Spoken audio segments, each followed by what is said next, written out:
Now, ladies and gentlemen, we've heard from the first of our speakers today. It's time for us now to head into our very first panel discussion. And the theme for this panel discussion is Mastering Leadership for Sustainability. Now, we know that sustainability has shot up to the top of the corporate agenda, with world-leading companies pledging to help build a better world. But how can CEOs and boards confidently lead their organizations to a more sustainable and profitable future? Well, to help us answer this question, we're going to hear from Clarke Murphy, who is the CEO of Russell Reynolds Associates. Now, following his insights, Clarke will move us into the panel discussion that he will then moderate, and he's really going to uncover the real state of sustainability within organizations. So first, a few important words of his own. Please help me welcome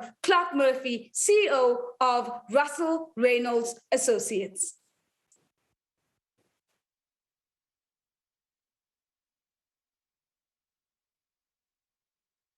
Thank you very much, and Your Excellencies and fellow leaders, it's a pleasure to be here. As Nosy said, this has shot to the topic of sustainability to the top of the agenda for every boardroom, every CEO, every C-suite, and of course the employees, consumers, and institutional investors. We have no shortage of organizations, as we know from today, making pledges to become more sustainable, to meet their targets, to make their workplaces more diverse and equitable. And many of the companies are backing those words up with action. But we also know that promises don't equal progress, thus the challenge to accelerate that we've heard today. At Russell Reynolds Associates, we want to understand the real state of sustainability in organizations today. Are leaders walking the talk on sustainability? How much progress have they made so far? What obstacles are getting in the way of that progress? And do leaders have the skills they need to reorient their businesses to a more sustainable future? It is about leadership to meet this challenge of acceleration. And so, not surprisingly, we found there's still a fair bit of work to be done. We summarized 9,000 executives across 11 different countries around the world and asked them these questions. We want to know how companies are approaching sustainability and their organizational reaction to these approaches. So let me summarize what we discovered.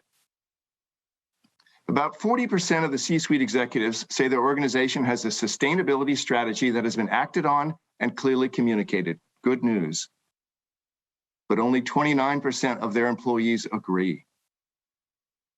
Similarly, while 51% of C-suite leaders say their CEO is personally committed to advancing sustainability, only 26% of their employees agree. We see a gap in the perceptions of the leaders themselves and those they lead, what we call the say-do divide. What is being said is not necessarily being perceived as being done. We also asked respondents what was driving their sustainability efforts. 45% of C-suites say they are motivated by brand management concerns.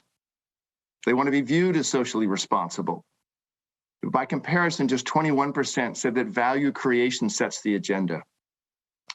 I couldn't be more gravely concerned. 21%. The fact that so many leaders don't see value creation as the driving force for sustainability should make us understand this challenge of acceleration is live and needs to be addressed. I think we'd all agree that leaders who look at sustainability through the lens of value creation are better able to deliver authentically lasting changes for people, planet, and profit, as we say. So what do we know? Change is never easy. We all know that. And the shift towards sustainability is one of the biggest transitions companies will undergo in our lifetime. We found the greatest barriers to embedding sustainability into business strategy are slow changing culture and organizational complexity. Neither are a surprise to those of you here. But it's also being hampered by a lack of drive from senior leadership back to leadership and a lack of organizational investment. Huge red flags that we need to address here and ongoing. But also traditional management skills, the top-down approach, decisiveness, telling others what to do, will not achieve the changes required in the world we live in today. We believe at Russell Reynolds, some of the most important skills for sustainable change are what we would call the soft skills: humility, authenticity, self-awareness. And interestingly, C-suite leaders rate their peers much higher in these dimensions than their employees who observe them. Again, a notable gap. The good news is the research shows that next generation leaders are ahead on sustainability experience and getting involved now. 40% have already taken on 3 or more job responsibilities to improve environmental and societal outcomes. The reality is the next generation of leaders are carrying the mantle of sustainability, which is the good news. Most successful leaders go beyond a deep understanding of their own organizations and incorporate the larger economic, societal, environmental systems around them. They understand how their business integrates around them in what we call multi-level systems thinking. That complexity, which was a hurdle before, great leaders overcome quite quickly. They also don't just manage stakeholders, they include them, especially developing and empowering their next generation of leaders. And they leapfrog innovation and transform not just their businesses, but more importantly, their cultures, to have that slower moving cultural change accelerate, which is what we're talking about today, accelerating for this challenge. The question is, as we think about the panel today, and you think about your own organization, are you mastering the leadership of sustainability, which is the session? And we have a couple of masters here to help us think this through and debate it. Beatriz Perez, who's the Senior Vice President and Chief Communications Officer for Sustainability from the Coca-Cola Company. Sunny Verghese, who's the founder and CEO for Olam Group, the agri-food business that's global, based in Singapore. And Kevin Parikh, the CEO and Chairman of Avasant, the management consulting firm. Welcome to all of you. Thank you. We hope you're ready to take the accelerated challenge. B, we'd love to start with you, if you don't mind. We had this discussion about the gap between saying and doing. At Coca-Cola, how do you all look at the pledges and promises? And do you think the employee base understands what the leaders are doing? You all were way ahead of this almost 20 years ago. And in fact, when you took on your role. So what are your lessons learned, and how can you help others accept this challenge of acceleration? B? Thank you, Clarke. So I can't take credit for this. I'd flip the words. It's be, do, say. And the credit goes to one of our former chairman, Neville Isdell, who was once known as Coca-Cola's Green Crusader. And he understood very deeply that this needed to be woven into business strategy, and that sustainability was not just the responsibility of one area of the business, but it was actually how we needed to make our products, distribute our products, how we needed to bring our business to life. This needed to be part of every facet. And so you talked about people, planet, profit. I'd say it starts with purpose. So that's the B. So let me add this be, do, say versus the say, do. B is really about, is this part of your strategies? And do you believe that this is the core purpose that your business needs to have embedded in order to deliver on the promises that we've made to people, planet, profit? And all of those can be linked. They don't have to be mutually exclusive. The do is, are you credibly making a difference in the areas that are relevant to your business? So if you think of Coca-Cola, you would expect water to be our number one priority, because you can't make a beverage without water, but water is the lifeblood of community. So how do you intersect with communities? So for us, it's what are the relevant core areas? Of course, climate is the thread throughout. And if you think of packaging, can't deliver a beverage without being in packages. So how do you start to eliminate the waste in the business and in society in terms of plastic pollution or the other areas that your business might have an impact in? So that's the do. How do you set those credible targets, make them time bound, make sure you're assuring the data, and have independent sources to verify they're actually delivering on those commitments that you said you were going to do? And then say, that's when it's time to say. Once you've started to really credibly make progress, and you talked about progress earlier, once you make progress against those promises, then it's time to start having that conversation with full transparency. Not everything goes as smoothly as we would all like. So how do you make sure that you're being fully transparent? Where did you deliver? Where do you still need to improve? Where were the mistakes and how did you correct them, or where do you need help? How do you fill out the templates and all the alphabet soup that we all are challenged to fill out in terms of disclosures? And then how do you tell the story to your key stakeholders, which includes your employees? Your employees are a part of that listening process. to develop and design those plans and deliver on them. So how do you have those communications where your employees are a part of that inclusive growth, a part of the inclusive change that you're trying to make in society? So hopefully that gives a little bit of a framing, which is we like to say, be it, do it, then say it. The say it really comes last after you've made the progress. And B, does the whole company feel this, hear this, live this as you and the various, whether it's Neville or the other chief executives since? Do you know that the company? So today we've had, Muhtar Kent carried on what Neville Isdell set out to do. And so Muhtar took it to the next level. So Neville really solidified some goals for us and commitments within water. Muhtar then took it to water, women, and waste, so packaging waste.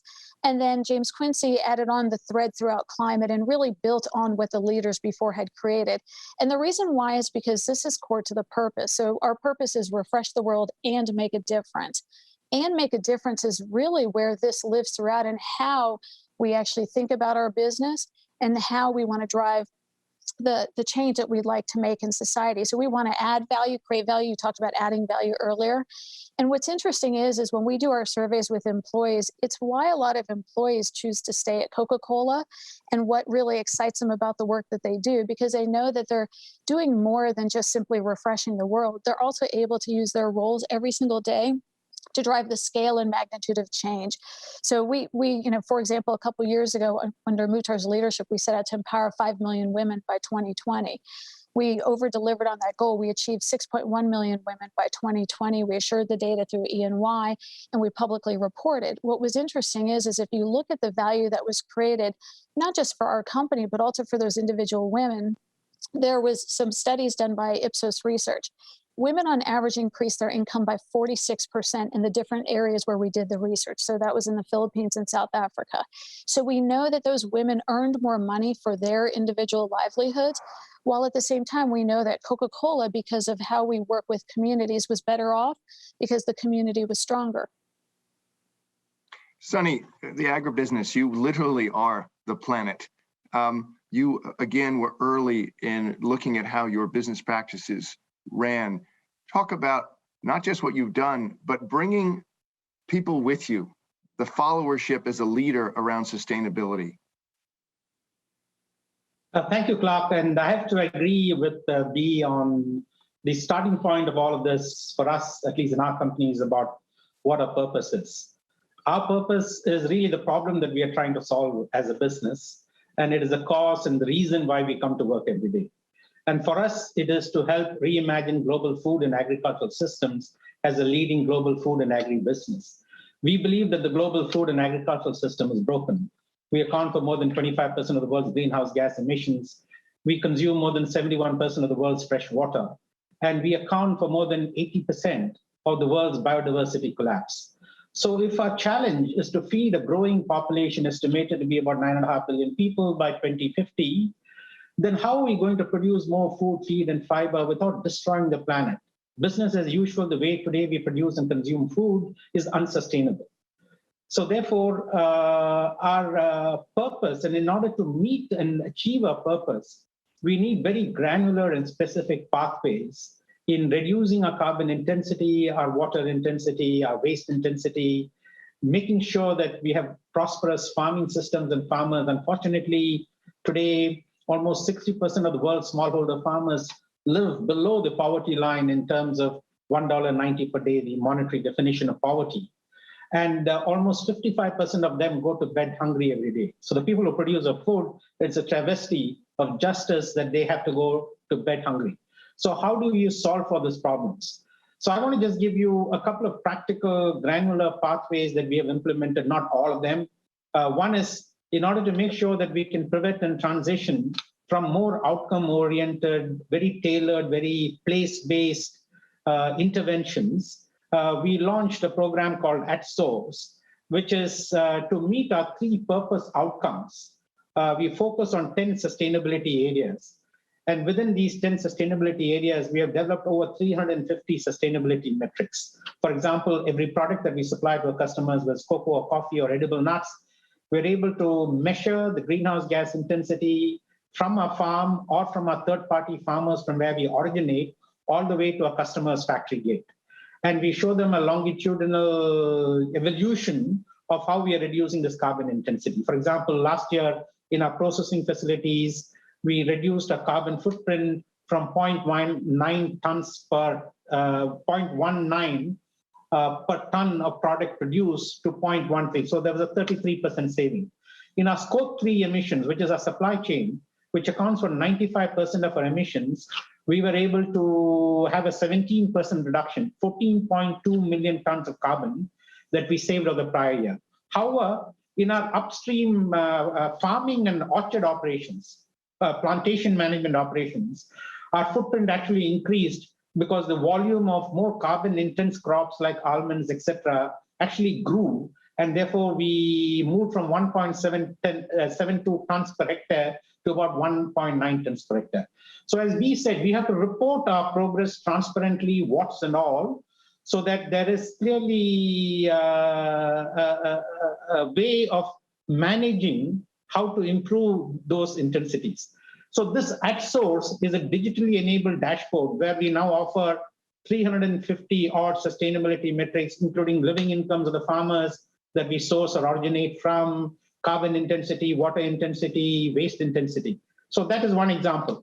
Second, for the farmers, in order to improve their sustainable food production and productivity, we have launched a digitally enabled machine learning, AI-enabled crop care nudge brain, which again provides very tailored solutions to our farmers on how they can move to a more regenerative form of farming and how they can significantly catalyze and transform their incomes as a result of providing them very contextualized, personalized advice on the next best step or action they can take on the farm in terms of daily nudges.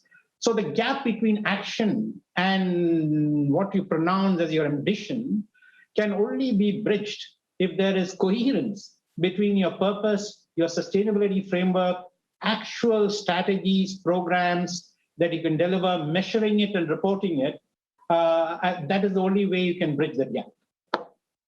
Well, I mean, literally, you're changing it from the ground up. And Kevin, if we can come back to leadership and mastering leadership, we listened to Bea talk about a series of chief executives who handed the baton from one to another.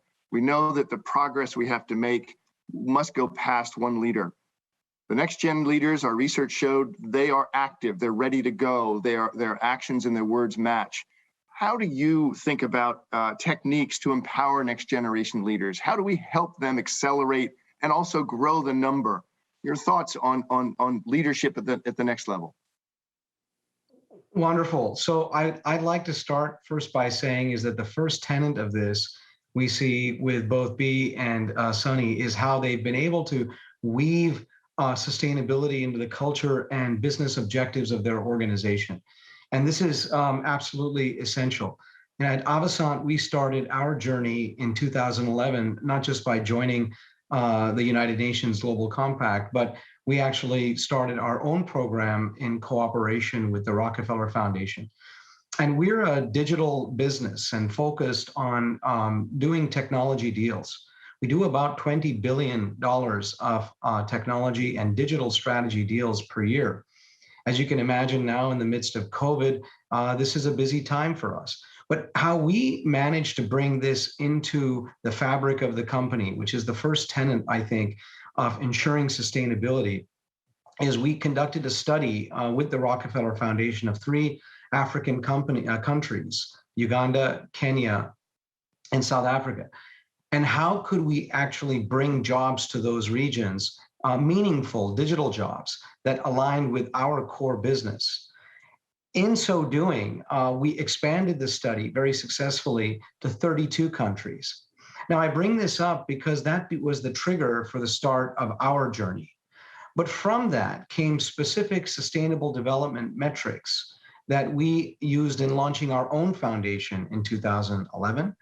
And those metrics are driven by how many students are being brought into the workplace, not just studying digital strategy and studying digital opportunities, but actually moving into the workplace. And now over 20,000 young people under our belt. we continue to align those metrics with real sustainable development goals. In the United Nations SDG programs, we focus primarily on goals 4 and 5, on education and on gender diversity. And this is very, very important because trying to do too many things, first of all, as a leader, is very difficult. We must keep the company focused around our key business objectives, and that ensures sustainability. And finally, employee engagement. Today, 100% of our program goes directly to the actual employment and education of young people. How is that possible? Our employees contribute their time. We have over 200 employees that are currently contributing their time to our efforts in sustainability.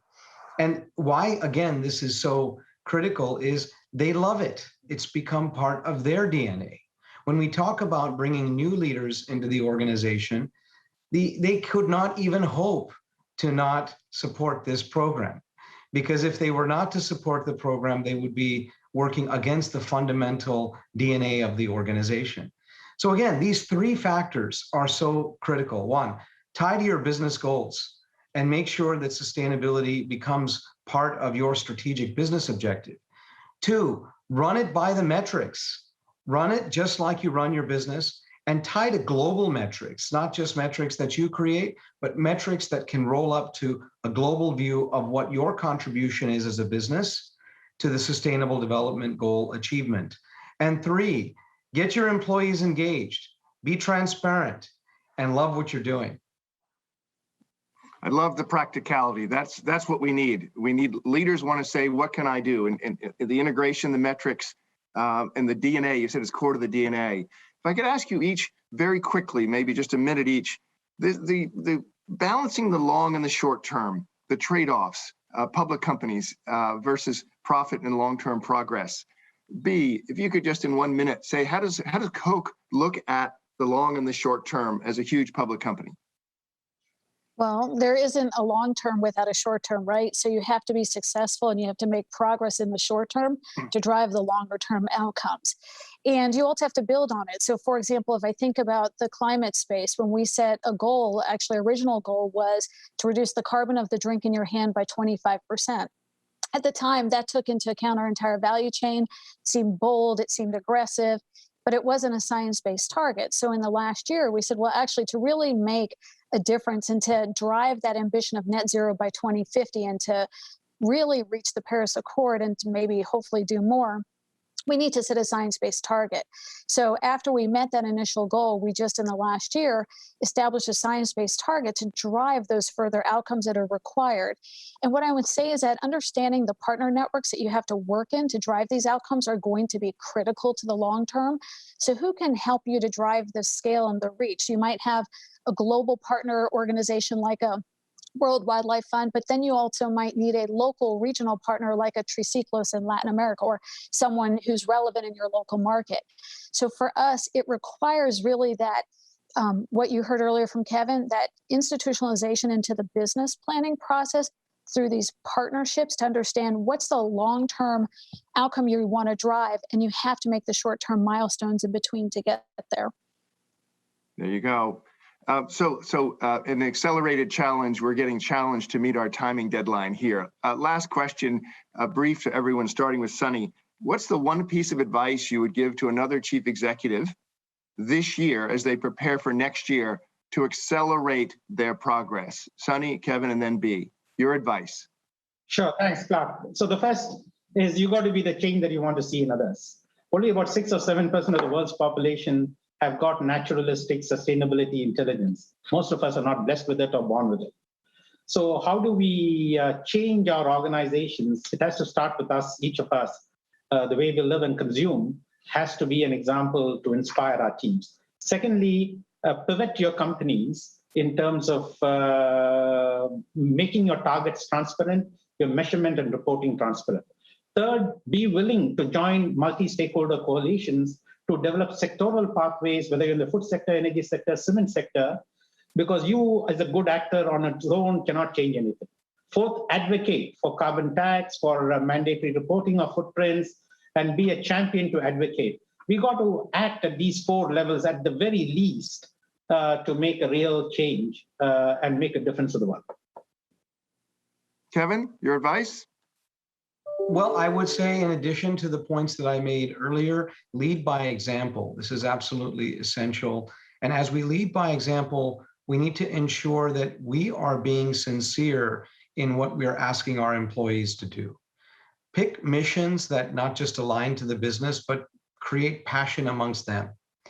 Bring them involved in the strategic and business planning opportunities and the alignment to the sustainable development goals. I think what happens is that we oftentimes brush this work under the marketing or we need to be a good global citizen banner, therefore we must do it. The challenge with the numbers that you presented to us is that sometimes creates the disconnect between what we believe we're doing versus what our employees in the world sees that we're doing. So what's important here is that we focus on that DNA fabric, as I mentioned. Once it's part of your DNA, then you can't work any other way. And B. Yeah, so first I just want to say to Sunny and Kevin, it's been an honor and a pleasure to be here, because when I say this last comment, I'd say you all are the examples of the best in class leaders. So what I just very simply, I'd say, you talked about promises earlier. Good companies do make promises. It's the great companies that deliver on those promises. So for the CEOs or the next generation leaders, just remember to deliver on the promises that you make. I couldn't agree more. I think where we all come out is leaders need to lead. We've been issued a challenge. We need to make sure that people see us leading to do things. We need to empower the next generation. Those leaders are at work already and are ready to go. And employees and consumers will follow the leaders, follow the companies, and they will buy into the challenge to make the change happen. So thank you all. This is our Masters in Sustainable Leadership, as briefly as it took place. And we look forward to participating in the rest of the Impact Forum. Thank you very much. Have a great day. Take care. Thank you very much to you, Clarke, and the panel. A really, really rich conversation and some robust insights coming through.